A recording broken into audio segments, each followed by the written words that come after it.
May synopsis in the illustrative case about the Heritage Hotel Manila acting through its owner, Grand Plaza Hotel Corporation, the petitioner versus the National Union of Workers in the Hotel, Restaurant and Allied Industries Heritage Hotel Manila Supervisor, the respondent.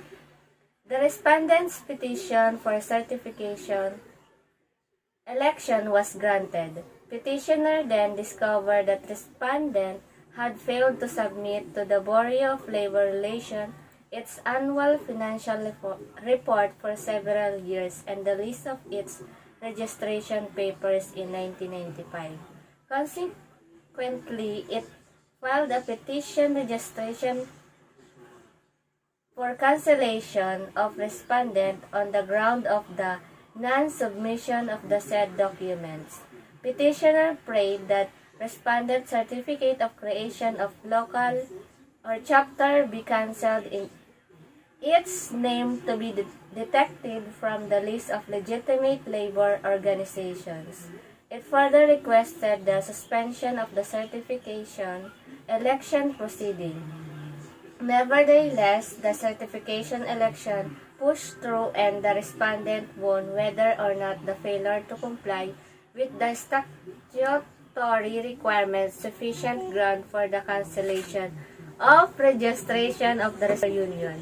Thus, non-compliance should not be a ground for the cancellation. Articles 239 of the Labor Code provide that failure to file financial reports and the list of its members are grounds for the cancellations of union organization. However, consideration must be taken for the fundamental rights guaranteed by Article 13, Section 3 of the Constitution, the rights of all workers to self-organization, collective bargaining and negotiations, and peaceful concerted activities.